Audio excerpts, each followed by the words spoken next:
And there we go. It is Friday, November 24th, 2017, and I'm over here visiting with Curtis McPeake. And Curtis, you just had a birthday. You just turned 90, right? That's what they say. That's what they say. And so how are you feeling these days? I guess I don't know how a 90-year-old is supposed to, what So they're you're- supposed to feel like, but So you're as good as a 90-year-old is supposed to be in your mind. yeah, my mind still tells me to do a lot of things that I can't anymore. Well, like I was just saying to you a few minutes ago, you're, as far as I know, and if you thought of somebody else that I've forgotten, you're one of 3 surviving members from our first generation of pickers. Yourself, Curly Seckler, and Mac Wiseman. You're all still with us, and you're all still playing music or enjoying it or something like that to these days. Yep. And Well, I wasn't aware of that, but I think that's accurate, it may be accurate. unless I'm missing something. Now, I remember several years ago when Tony Trischka wrote his Masters of the Five-String Banjo book, you filled out the survey for that, talking about some of your preferences for music. And if I remember Yeah. right, you didn't start playing the banjo until you were like 18 or something, is that? Yeah, I used to mess around with the banjo, if that's the right word to say. I grew up with a fiddle and a banjo and a guitar Okay. in the house, and I was on the farm because we had to work. We didn't sit around and play all the time, Yep. But we did. My dad was a pretty good old style banjo player. Clawhammer, you mean? Fiddle player. Okay. He could play some guitar, and I used to just get his fiddle down and scratch on it for a while. I really didn't want to become a fiddler, and it's pretty easy not to. It's a lot easier than it is to put in the hours on the fiddle that you would need to. Wow. Yeah. I love fiddle, always have, but I just didn't think I could be a fiddle player, and I wanted to play banjo. And, Now, at that time, did you grow up listening to Bill Monroe with Flatt and Scruggs or anything Yeah. like that? So did Yeah. that kind of influence you like other people? Yes, it did. I was playing, believe it or not, steel guitar at that point in time on my radio shows and personal appearances. What I was making with the boys, we were working together, and I finally took the band over, and I was doing radio every day and 6 days a week. And what was the first group that you were working with professionally like that on the radio and so on? Well, we started out on a radio station that Eddie Arnold started on, and WTJS in Jackson, Tennessee. Okay. And we would drive about 40 miles on Saturday morning. I think the show was about 6 or 6:15. We would work a 15-minute show after driving about 40 miles, But that was big time for us, Yeah, really a lot of fun and exciting and so on. I was playing steel guitar or dobro style guitar at that Uh-huh. time, and I could play mandolin fairly well, and strum on the guitar too. I could do a little bit of any of it, but it wasn't that I ever got really serious about being a banjo player. I always liked banjo, but I could play 2 fingers similar to my dad. Okay. Only he was better at it than I was, I think. I later on got to where I was pretty proficient with 2 fingers. People don't know me that well. They don't know I play 2 finger, but I can. Yeah, I didn't know that either until Yeah. you just mentioned it right there. Yep. Yeah. I can play not like Wade Maynard, but that's a little bit of that same style that Wade did. And when I first heard Earl Scruggs, I don't remember exact date it was, that really caught my attention. That's what I want to do right there. And so that's where I set my goal, was to play banjo that sounded like that. It wasn't that I was trying to beat anybody. I was trying to learn some of it. And so I had nothing to learn from. I had learned it by my ears, and of course I still do. Still use my ears. Now, did you get a chance to travel around and see other people like Earl in person at that Yeah, age and so yeah, on? And I so sure did. Every time after they moved from Richmond, I believe it was, down here, they stayed a while, and then they went back, and then Martha White brought them back. But during that time, they had syndicated TV shows going, and I had not made the move up here in Nashville at that time. I still live back down Lexington, over in West Tennessee, and but I would go if I had any way to get there. They were playing schoolhouses and theaters, and every time they were in my area, if I could get there, I was sitting as close to the front row as I could get. Yeah, to watch and figure out Watching everything. watching Earl like a hawk. And after the show, I would never bother him. I remember talking to him about his D-tuners. He had just come out with these things, screw tuners. And I know I was standing at the edge of the stage on the floor, and Earl come over to where I was, and we talking. He was hunkering down on the stage there, and we got to talking. He was very warm-hearted, very, nice. And I asked him, I said, he had those things covered up. I said, Earl, how can you just tell me, or mind telling me how that thing works? He said, oh yeah. I said, it's got little levers in there that you turn them up to drop the tuning to certain pitch. And you do the same thing on the other side, and he said, that's how it's done. I thanked him, and I went home, and a friend of mine, we worked together, made a set. Oh wow! Okay. And I still have them. And they're very, well, crude, but they worked. Yeah. And so that, I just, I had a little old Gretsch banjo, the first one I ever had. I paid $40 for it. I was trying my best to learn all I could with that thing. It wasn't long after that until I got a furniture store there in Lexington to order me a new Gibson banjo. 250s hadn't come out at that time. They were still RB 150s. And that's what I got. I think it was in 53. I believe that's right. And so I started playing that thing for everything I could muster up and try to learn.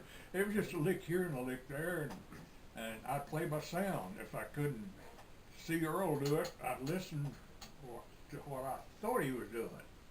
And I never would ask him to show me anything. When I got to knowing him well, I still wouldn't. Even when Earl's out here, he'd do that every night. He'd come over here and we sit and talk, piccolo, I would never ask Earl to show me a lick. If I can't play it on my own, I'm not going to bother with it. I know we laugh about certain tunes that had been recorded, how he recorded them. I don't think he'd care if I told this. He's sitting here one day, and I said, Earl, tell me something. I said, how come when you played Farewell Blues, he said, that little up the neck thing you're doing in there, I said, would you tell me why you did that, or how you did it? He said, I got hung up and couldn't get out. That's what it was. Oh, really? Oh, yeah, I know where you're talking about. Yeah. We just laughed about it, too. He said, I got hung up and couldn't get out. He was human like everybody. Sounded good when. So, and of course, your work with Danny Davis and the Nashville Brass, that was a sound all of its own right there. Oh, yeah, it was. I had to forget bluegrass. I played bluegrass with several different bands, and of course, I staffed at WSM for close to 10 years, and but very little bluegrass was happening on stage back then. I was doing banjo with country players, opening and closing shows with a banjo, and doing commercials, and just whatever they needed me for. And I was doing session work. I'd got in with enough session players around town that I'd get several calls doing banjo sessions, which I needed because I needed the income, you know. Yeah. Mm-hmm. It was kind of scraping by back in those days, you know. Was there a big difference working with Danny Davis in terms of what, you know, you said that it was not bluegrass, it was a different type of music altogether. How did you have to? Yeah. I had, after I left Danny, and after 18 years, I still knew how to play bluegrass. It was still in my head. But I found out that it wasn't in my hand like it was before I played 18 years with him. Mm-hmm. I could do what he did well, but you get back to real Scruggs style, I was having a problem with it. But it didn't take me long to get it ironed out. Yeah. Mm-hmm. Well, that's interesting. It's not surprising, but Excuse me. Yeah, not surprising that it works that way. You know, when I was growing up, your name was synonymous with the finest Gibson vintage instruments, the finest vintage banjos and everything. Whether if somebody wanted to sample instruments, buy instruments, you were the man to go to. How did you get interested, and how did you become involved in vintage and historic instruments like that and become so knowledgeable about them? Well, I can't think of any certain time that I started. I always had a longing to, you know, because I went for a long time, but I couldn't afford a vintage Gibson banjo, not a good one. Uh-huh. And they were scarce then. Mm-hmm. And but I didn't have the money to buy one. And so I played my 150 till a boy was working with me one night, and he worked for me several times. We were working a square dance over here in Gallatin, and I guess we worked for a couple of years over there till they leased the building to another company, and it broke up our square dance, which made it work for me because I went down to WSM, and Mm-hmm. Monroe needed a banjo player, and I walked on stage with Monroe. Oh, okay, And okay. Uh-huh. I worked for him for the next 2 years or so. Mm-hmm. But anyway, what was we? I sidetracked there. Yeah, how did you get started with working with vintage Gibsons? And, Well, I had music catalogs from a long time ago. My dad, believe it or not, was a dealer. He had a dealership with Grossman Music Company in Cleveland, Ohio. And they sold Martins, Gibsons, all these things. And I sat there and opened these, and I still have these catalogs. Mm-hmm. Where you could buy a Martin D28 herringbone for $100. Wow, okay. Yeah, the good old days. Oh yeah. And I just studied that stuff for a long time. I got into the flathead banjo thing, so I just love those things, and I found out that a lot of other people did too. Of course, that's what Earl played, and I guess that's the main thing that really drew me to the flathead, because that's what he was Mm-hmm. playing. And from then on, I just learned and learned and learned. I learned how to do setup work, because there wasn't anybody around to do it themselves. My ear was good enough to know how to make a banjo sound good. Mm-hmm. And so that's how it all got started. And then people would bring me a banjo that wanted me to do something to it. And well, way back in the, around 1978 or 9, I was with Danny then. I owned a business that I couldn't see after because I was on the road with him all the time. Mm-hmm. And about a year of that, just about bankrupted me. I learned a lot. Instead of these vintage instruments coming and going, and I had a shop foreman that, well, I hate to say it, but he wasn't quite honest. Okay.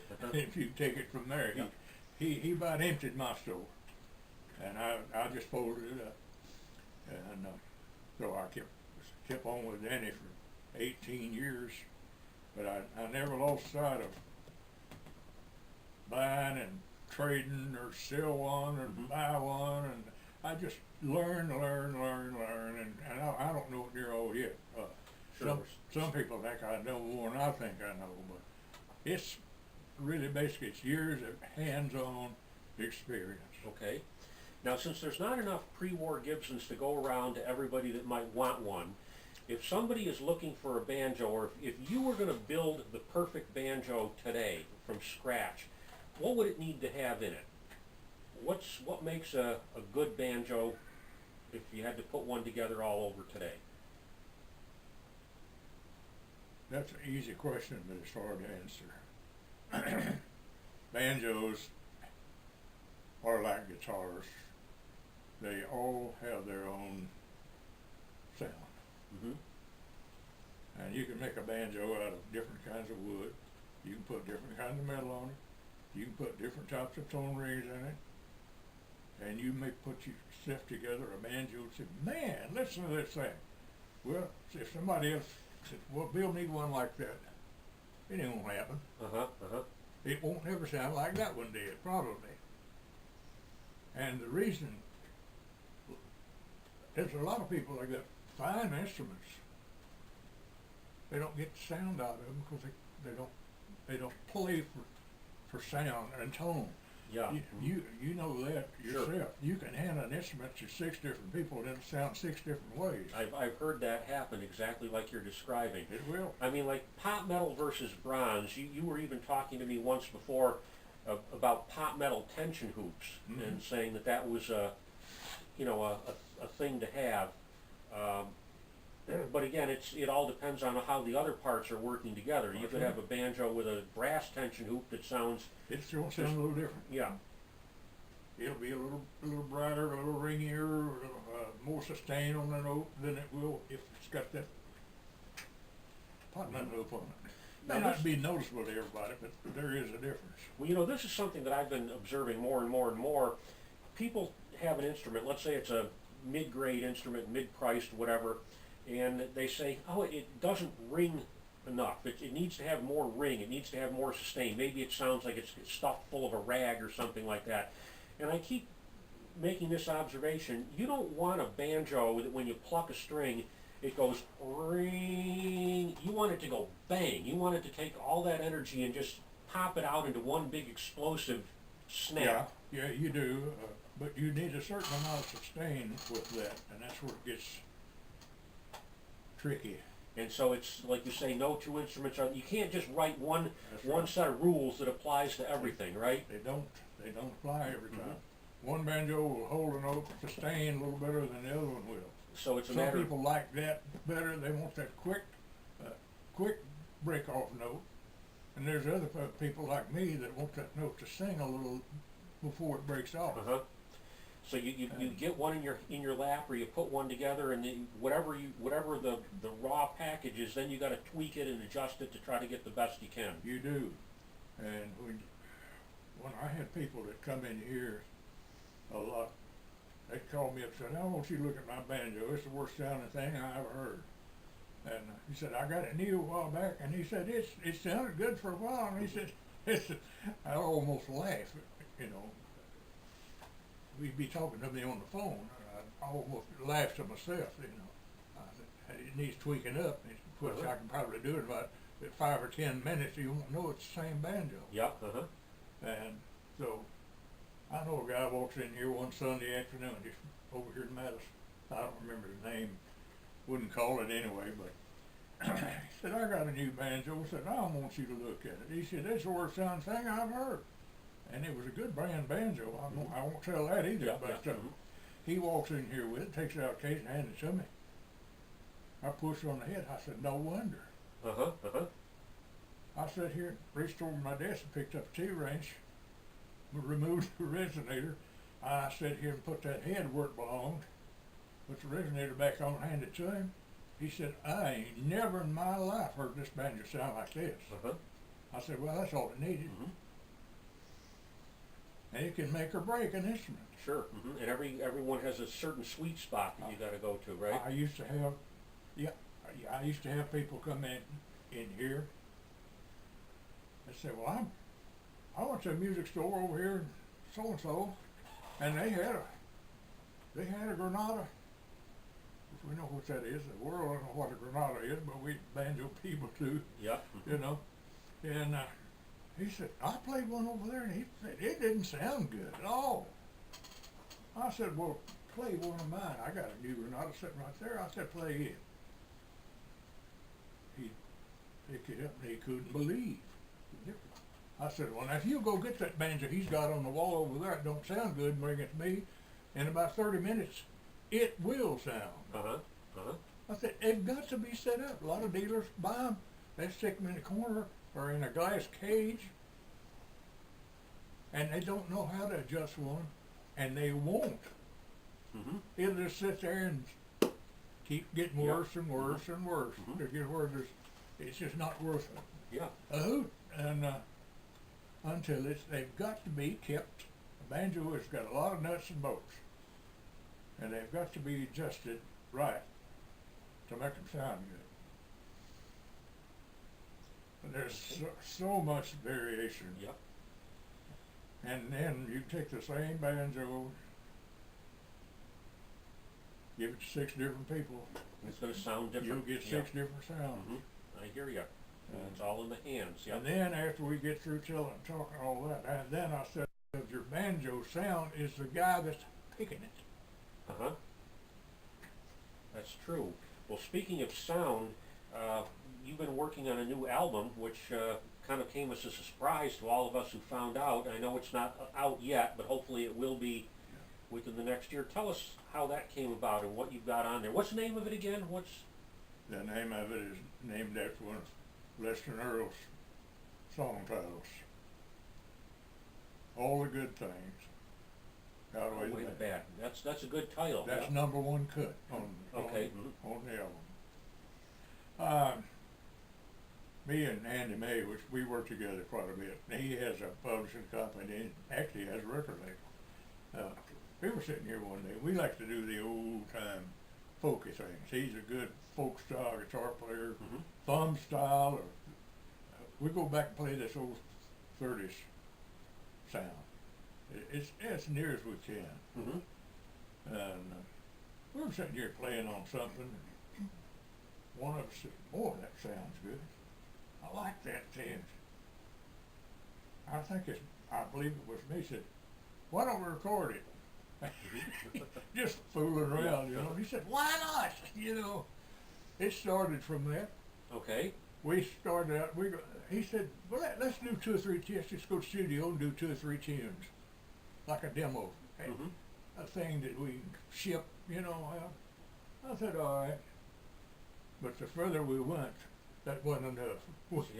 We decided to go the whole thing. Turned it into a whole project, right? Whole thing, and we were tickled with it. Well, that's good. Well, I can't wait to hear it when it's available. And you'll be selling it yourself when it's available? It'll be, I'm sure I'll have it available here, but we don't know yet who's going to pick it up. And so it's not going to be long. It's mastered, ready to go. It's ready to go to press. Okay, and the number to call is cmcpeake.com, right? BR549. Yes. So you can't wait to hear it. And as I was saying before, I mean, I've been coming to visit you for 20 years now, I think, or something like that. And I know I've shown you lots of crazy instruments and so on that I've worked on. And one of the things that intrigued me, because I've got my 6 strings now, and you told me about your 10 string. And I've played and reviewed one of the Gold Tone 10 strings, but in case people don't know this, I wanted to let everybody know that you were the inventor of the 10-string banjo years ago, right? Yeah, I guess so. Since you're sitting there, can I just grab it out of the... Sure. Okay, which one is it here? No, it's in there. All right, I'm just trying to save you the steps. If you can tell me where it is and how to find it. Unless you own the banjo case in there. Okay, in the corner. That heavy, yeah, that'd be it. I know I've seen this before. I've played it here in your shop, and I'm just going to hand it to you. It hasn't had a string put on it in years. They may be all on it. I don't know. I seldom ever play it anymore. How did you come up with the idea of this? You just wanted something that sounded like a 12-string guitar, was it? Or? I really don't know. I just dreamed it up, and it all kind of went from there. There we go.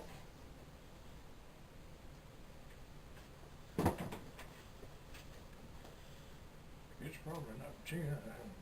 No, it's not too bad. Not far off.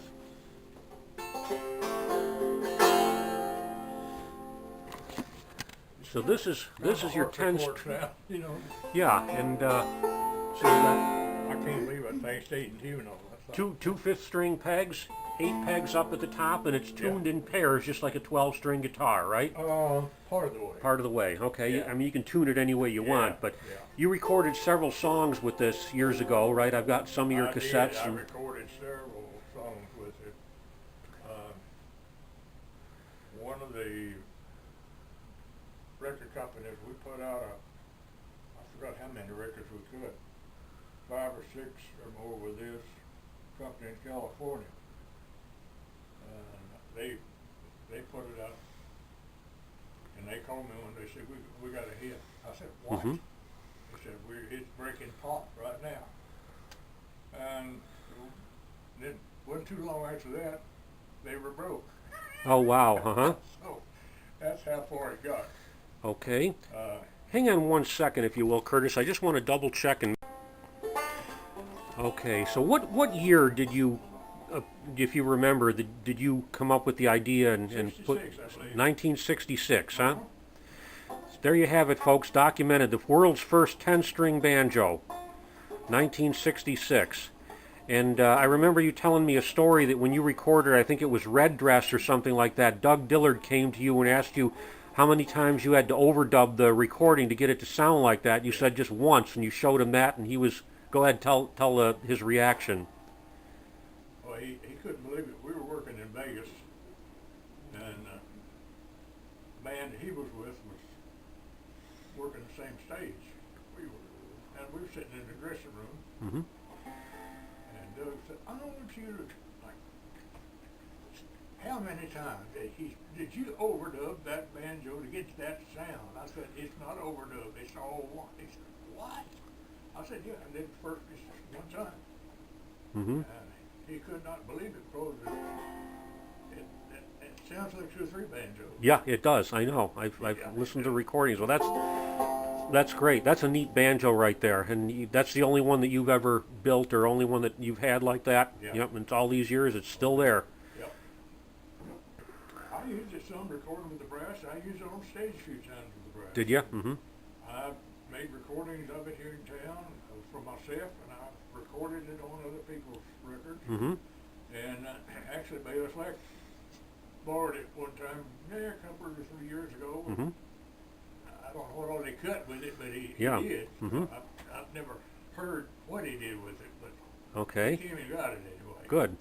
Well, in closing, is there any advice that you have for pickers today? How they can get the most enjoyment out of their banjos, their music, or anything like that? Well, there's so many different things you got to do, but in order to be a good player, and it's easy for some folks, not so easy for other folks. Mm-hmm. But you got to have a good ear, you got to have a good hand, 2 good hands, and you got to use a lot of imagination to make it work. Okay. And everybody's different. Everybody sounds different. Everybody don't sound like Earl. Some of them think they do, but I've never heard one yet that sounds like Earl. But it's practice, practice, practice, right? Yeah, and then you don't sound like Earl. You better practice to sound like yourself. Mike Seeger, I think, is the one that said no matter how much you try, you'll still end up sounding like yourself. That's right. That's the way it is. I can try to play somebody's tune. I wind up sounding like me. You know, that's one of the things I used to, when Earl would be over here visiting, he'd take my banjo and he'd play it, I'd take his and play it. And I said, you know, the funny thing was, when he was playing my banjo, he sounded just like Earl Scruggs. Exactly. But when I was playing his, I said, guess who I sounded like? You sound just like Curtis McPeake, right? Right. Yep. Mm-hmm. Mm-hmm. And that's the truth. Yeah, I gotcha.